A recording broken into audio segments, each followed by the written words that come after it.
Welcome to the channel. What I'm working on today is installing my tankless water heater. It's an Airthereal tankless water heater, 14 kilowatts. I'm going to be installing it right here on the wall, and it's pretty close to my panel box, and you'll see why that is later.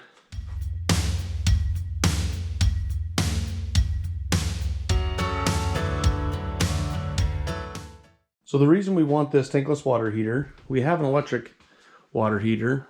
Basement's kind of a mess. It's going to be a future project. But our water line goes outside, and what we want to do is plumb the hot water, the tankless water heater, into the cold line over here and have it isolated so we'll be able to turn it off or turn it on. So if we want to pressure wash the cars or there's something we want to do outside, we'll be able to switch the water from hot to cold outside. And we're hoping that with this water heater, we can actually regulate the temperature enough using these features here that we hopefully won't have to mix the hot and the cold water. Eventually we do want to put up another building like the one we have outside, and we will put a tankless water heater out there so we can do kind of like what we're going to do here, and we'll be able to do it from that building out there. It'd be a lot more convenient, but right now this is how we're going to try to get by. So there's going to be some materials in this installation, and most of them you can just get at Lowe's or Home Depot. But with this valve kit, I decided to go with this because it actually has the pressure relief valve, and these valves are nice for shut off. And when you actually hook this up to the water heater itself, it actually makes a union. And so if you ever need to replace this unit, you can just break these unions. These will stay in place. You can replace the unit, hook it right back up to your plumbing here. So it makes it really convenient. There'll be a link in the description for these valves. So if you purchase one of these, you're going to have to decide how you want to plumb it in, going from the bottom, from your cold water coming in, and then your hot water going to whatever you want, wherever you need your hot water going. So I'm going to get the tankless water heater mounted to the wall. Then I'm going to do all of the plumbing, and then I'll go back and do all of the electrical. So the instruction manual has a lot of details in it that'll be very helpful. But for the most part, you're going to really have to know what you're doing to do this installation. And just to mount this, there's just a couple brackets around the back. It's pretty simple. And I have this board, and there's actually pressure treated lumber back here that I actually mounted to the wall with Tapcons, just like I use the Tapcons out in the metal building. And then I just put this piece of plywood on there. That's because there's 4 little feet on the water heater that actually will sit against this, and the brackets will just hold it in the middle. So you want a flat surface to mount this. So these fittings here at the bottom are 1/2-inch FIP fittings, and they do come with little gaskets. To be able to fit my valve system, I have to use 3/4 inch to 1/2 inch bushing.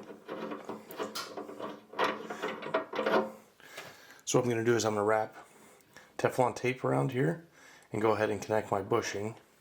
I wouldn't recommend using pipe dope here because you don't want any of that pipe dope to get inside the unit. Make sure you always wrap the Teflon tape around the way that the fitting is going to go on.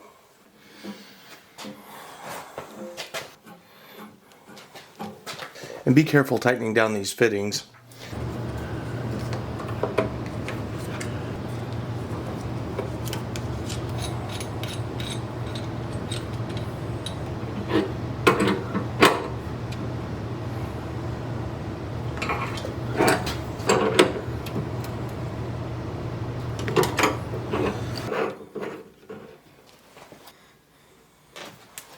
So I have my valves on here just to kind of mock this up. So I'm going to have to use these fittings here. They screw into the bottom. And then you have to actually sweat the copper pipe into them. So I'll get all the copper pipe where I want it. And then I'll start sweating everything together.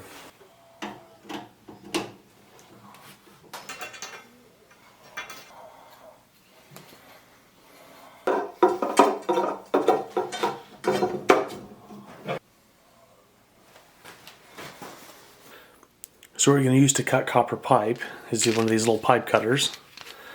And they make a few different kinds, some that you can just snap around it and turn until it actually cuts. These are pretty handy because they'll handle multiple sizes. And all you do is just tighten this up until that little wheel touches the copper. And make 1 or 2 turns.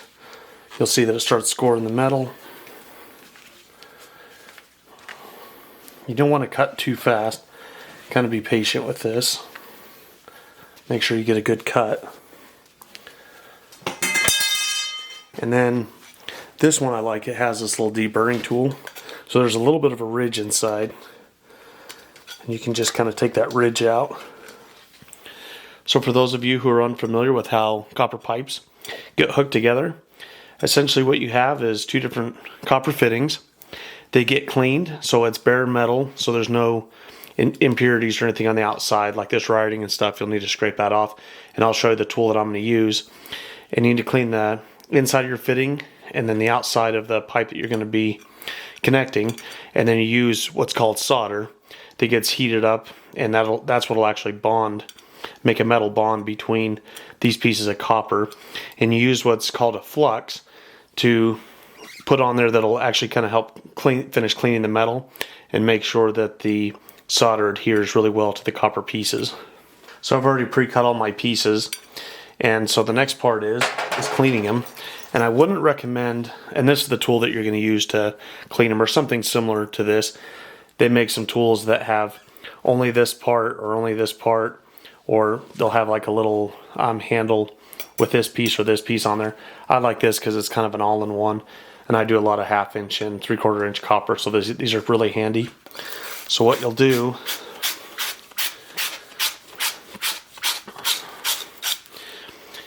is you go ahead and clean it up with that tool, and all it does is kind of scrape off any impurities. I don't know if you can see that. Kind of scrape off any impurities and just make a bright copper. And I'm going to do it to both sides, even though what I'm going to be using for the other side is a SharkBite, and I'll get more into that later. But even when I use SharkBite connections, I clean it up just like I would solder it.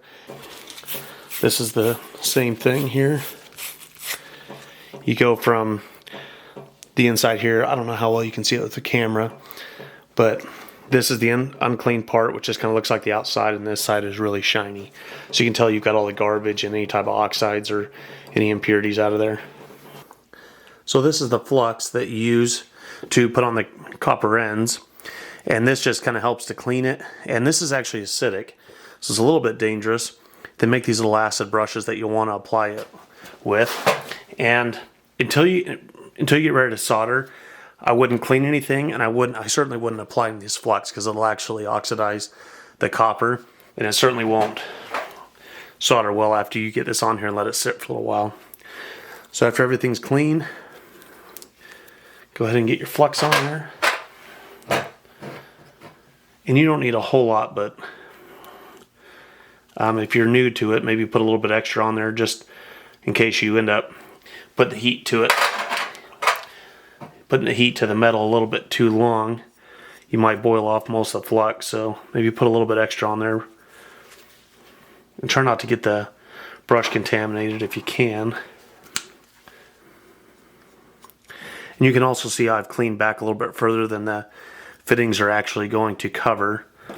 And that's so the solder will run real easy over the underneath the fitting, make a good connection. I'm using 1/2 inch pipe, so a good rule of thumb is you only want to use about a 1/2 inch of the solder when you're actually sweating this together. There isn't a big gap between the fitting and the pipe, so you don't need to use a whole lot of solder. And the more you put in here might actually obstruct the water line if you put a lot of the solder inside. So you don't want to use a whole lot. And when I first started out, I'd make sure I had a pretty big puddle underneath so I could clean it off just to make sure I got it, you know, completely covered around the fitting. But the more that I've sweated pipe together, I kind of understand it's gonna, as long as you prep everything well and get your flux on there, it's gonna work pretty well anyway. So I have a damp paper towel that I'm gonna use to wipe off the fittings as soon as I'm done soldering. And you want to let this cool down as much as you can by itself, so you don't want to go put it in cold water or anything like that. You want it to heat up evenly, solder it together, and then let it cool down evenly. And as I said before, there's a little bit of acid in here, so you definitely, once it cools down, you want to make sure you get it wiped off pretty well. Make sure you get that acid off from there. Maybe even if you wanted to use a little bit of a mixture of baking soda and water, I've done that as well.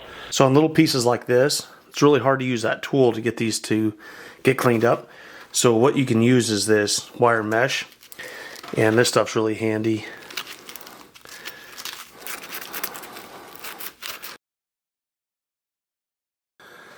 So I'm going to wait for these to cool before I go put the Teflon tape on them and connect them to the valves. I know there's going to be some plumbers out there that are like, wow, that looks terrible. And you're right, I'm a little bit out of practice with this sweating stuff. Anymore, I've been using a lot of the PEX, so I don't actually sweat a whole lot of stuff together. I was reluctant to use the PEX at first, but it's kind of grown on me. Okay, I'm going to get my valves put on here. So of course, as I said before, with the Teflon tape, you're going to wrap it around the same way that these valves would actually screw onto these fittings. And these have completely cooled. Okay, so I've got it pretty tight, so I'm going to go ahead and finish tightening this up. If this other end was connected to anything, you wouldn't want to just start cranking on this fitting here, because you could potentially break these other connections here where you sweated the pipes together. And so you're going to want to put a wrench on this part here and a wrench on here and tighten it up that way.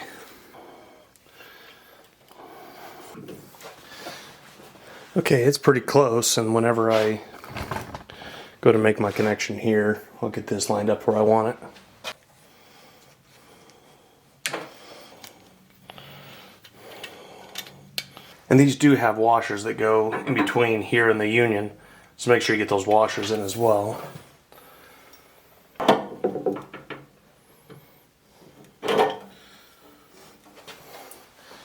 You don't have to get that super tight, that gasket's in there, so just kind of pinch on the gasket, it should be fine.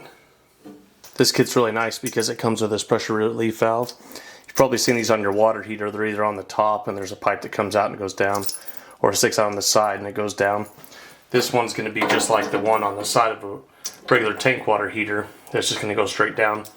I have a pipe that's going to go down and it's going to stay about 6 inches off from the floor.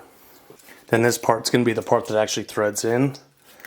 And so just like you're going to thread it into that connection there, you're going to wrap your Teflon tape around the way that it's going to thread in.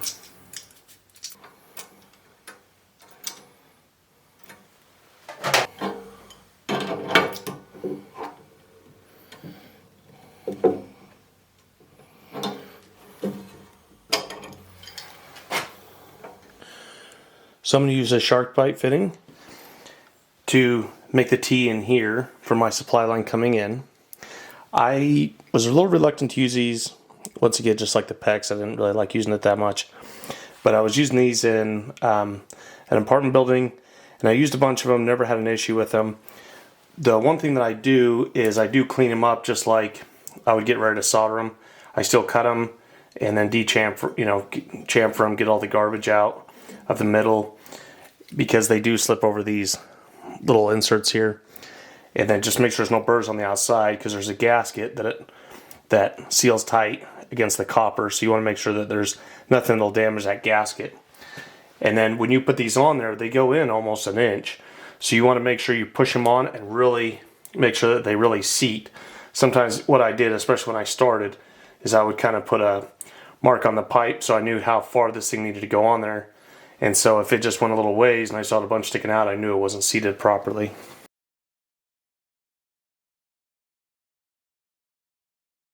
So I've got this one all cleaned up.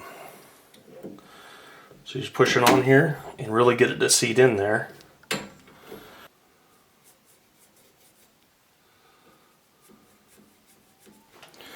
So I still haven't tightened this down on the water heater, so I can move this. I'm just going to move my grounding wires out of the way. And I do have the water shut off, and I went up, flushed the toilet a bunch, and opened up the valves and stuff, so a lot of water is going to come out here. I'm going to move the camera back, and what I'm going to be using is this little cutter, and these are nice to get into tight places. Just line up your wheel with the mark that you made, clamp it down, and then spin it, and it'll just spin until it breaks.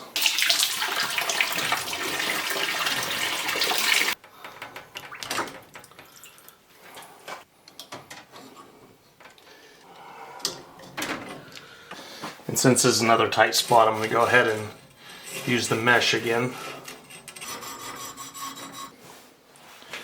So you could absolutely get the rest of the water out of here and sweat, the fitting on, the actual T fitting on here. These are really nice if you have a leak. In the apartment buildings, what I used to do is if a valve was leaking through, I'd cut it just like this. It would still be leaking. Then I'd take my new SharkBite fitting and pop it on. It would just stop the leak immediately. So these are really handy. The one thing I will say about these, I would never put these in a wall or anywhere where they're not accessible, because I know one reason is they haven't been out that long, and so here in the next few years, maybe we'll start finding out. I think they've been out for about 15 years or so. So we'll start really, seeing the longevity of them. But also, if this thing starts to leak, it'll be behind a wall and you won't know. So you definitely want to make sure that these are accessible. So if I come back in a couple, well, this isn't even going to be here that long, but if I was to come back here in a couple of years and see this dripping, I could just go replace the fitting. Or if it was behind a wall, you just wouldn't know. Okay, it seems like they seated pretty well. So one thing that I did notice when these came in, you can kind of even notice just the fittings on the bottom. They kind of tip in a little bit, even from the factory. So they're not going to be completely straight. And what I'm going to do next is connect a piece of PEX up at the top of my pipe there, run it around the ceiling. And it's going to come over to right here. And that's where my faucet on the outside, my hose bib on the outside is. And so this is going to connect up here, so we'll be able to divert the hot water when we want hot water and then shut it off when we want cold water. Oh yeah, and please ignore the lights. So I'm going to be doing a video on those where I'm going to be installing these here in the basement, and I've got 4 of them, and they're really nice because they'll plug into each other. So there'll be a video on that coming up soon, how I'm going to use those to actually be powered by the light switch upstairs. But this is an old farmhouse, and so it's kind of a dungeon down here. But in the future, we hope to kind of make it into a nice living room. So the great thing about SharkBites is that they will connect to copper, the PEX, or the CPVC. So whenever you need to transfer between, any type of different materials, you can use these. Once again, don't use them behind a wall. When I install showers and things like that, and I have to replace the manifold behind the wall, I don't use these. I actually have a piece that I sweat on and connect the copper to the new PEX. And hopefully one day I'll be able to show you that. That's about the only sweating I've done recently, is just making those connections behind the wall. But these are going to work really well. I'm going to go from copper to the PEX line that I'm going to be running. And I'm going to be using these little brackets. All you do is just put a nail on each side, and this is what I'm going to be using to hold the PEX up against the floor joists. And treat the PEX just like the copper pipe. Make sure there's no burrs or any garbage on it. They're going to keep the SharkBite from sealing properly.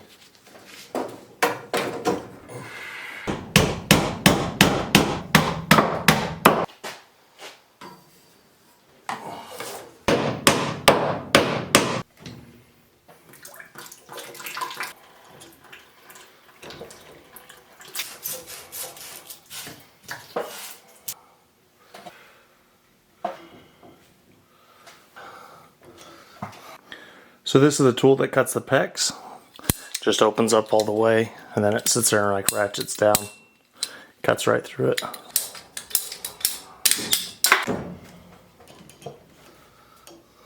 So remember, I threaded in this pressure relief valve, but you can't leave the valve just like this. If it blows off, it's going to spray hot water everywhere and potentially on somebody. And so what you have to do is you have to connect a pipe here, go down to the floor, and go to about 6 inches, within 6 inches off from the floor. But you don't want it too close to the floor. Like, you don't, maybe within like 2 to 6 inches of the floor is where you want to terminate it. So I did throw a little bit of Teflon tape in there, but this thing doesn't actually have anywhere to where you can tighten it with just a wrench or anything. It just kind of threads in. So I'm going to go ahead and get this wired up. It's laid out pretty well how this is supposed to be done in the instruction manual. You are going to need a 60 amp double pole breaker. This is a 240 volt circuit. You're going to need 6 gauge wires. You're going to need a red wire, green wire, and a black wire. And you're also going to need one of these waterproof whips. These only come in 6 feet long because this is the longest run you can make with one of these whips is 6 feet. And then they just have waterproof connections on the end. So I'm actually not going to use this waterproof connection. Start by taking these screws out. And then here's your connections inside. So I'm just going to be running the ground to this lug right here, and then the L1, the L2. You can put either one, the green, the red or the black on either one of these L1s. The green just has to go on this ground. So on the end of these whips, you're going to have a little gasket on here. That'll go on the outside, and then you're going to have a little washer that'll go down and tighten down inside and hold this in place. You can get a flathead screwdriver and kind of work that nut around to get it tightened up. Okay, for the other end of the whip, take out a knockout. The whip I got is a 3/4 inch connection, so I actually had to make that hole a little bit bigger. Okay, I'm going to get my wires fed through this waterproof whip here. And I'm just going to put a little bit of a bend in here since I have a 90-degree angle. It just kind of helps the wire get started. When your wires are connected, it should look like that. And full disclosure, it's really hard to bend those wires in there. They're pretty rigid. And so I actually used a pair of needle nose just really carefully to just kind of manipulate the wires in there and get them tucked into where they need to go. Okay, I have my 60 amp double pole breaker. These just hook it in the back. You just push down the strips of metal that come down to hook up the breakers. And I also have it off right now. So I'll start with my ground wire. Bend the wire around to where you want it to go first.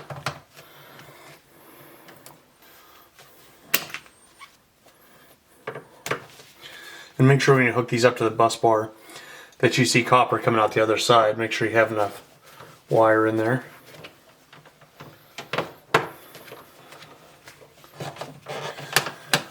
And you also want to kind of tug on it a little bit, make sure that it's being held pretty well. You don't want any loose connections. Okay, and for the hot connections, you can do the same thing, kind of get the wire where you want it. And you don't have to strip off a whole lot for these. Maybe like 5/8 of an inch or so.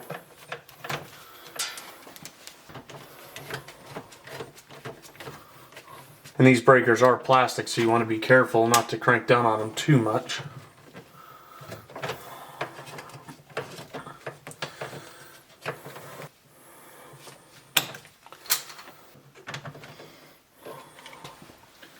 And these are pretty big wires too, so they're relatively big wires.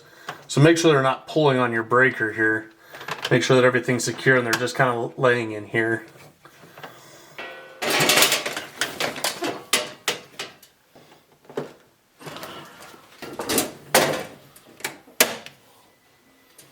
Before I flip the breaker to turn the power on to the unit, I'm going to go ahead and open up the valves and even open it up outside to that hose bib outside just to run water through it to make sure that there's water all the way through the system.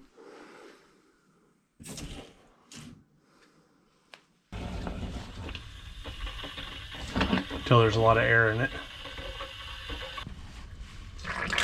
There we go.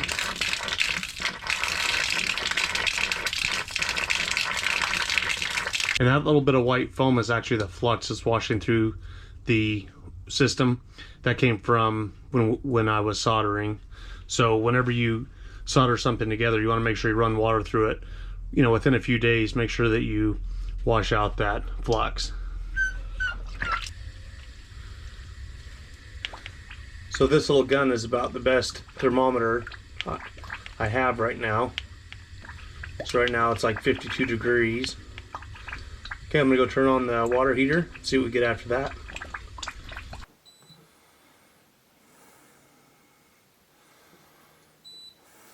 I'm gonna leave this camera on. I'm gonna go use the GoPro outside and measure the temperature out there. All I've done here is just set it to 100 degrees. It's going back to standby. So I'm gonna go ahead and run the water outside, see if it gets warm, see if this works. So I don't know if you can see it, but there's a bunch of steam coming out. I disconnected the hose to try to get a little bit more accurate reading. I did disconnect it from the hose as well because it's only about 32 degrees out right now. And I think the hose is kind of cooling it down. This thing's definitely heated up the water. This is working pretty well.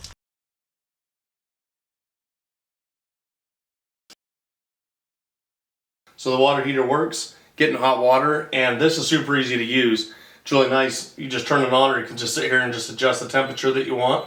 And we're going to keep it at probably around 90, just because we're going to use it to fill my daughter's water table or give the dogs a bath outside, maybe pressure wash the vehicles with it. And then hopefully we'll get a new building up here in a couple of years, and all this will go away. We'll put it out in the other building. But it'll be nice to have it for now. And the install isn't completely done. With this whip, I'm going to put a couple plastic brackets on it, and I'll just have to drill them into the wall, unfortunately, hold them in place, and then there's a couple more brackets that I'll put on this PEX line as well. And so this gives you the gist of how to install this. I've never worked with one of these before, so it's a great experience for me.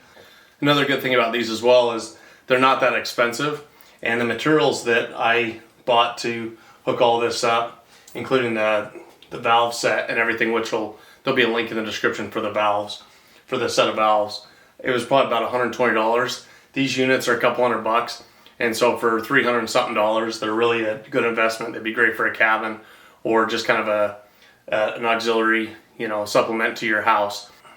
So I appreciate you watching this video. Hopefully you didn't mind the dungeon too much. I know it's really dark down here. I have some lights, like I said, that I'm going to be putting up that'll hopefully brighten this up. And like I said, this is an old farmhouse, so one day we look forward to making it into a nice family room down here. So as always, we greatly appreciate everyone who supports our channel and subscribes to our channel, and we hope to see you in the next video.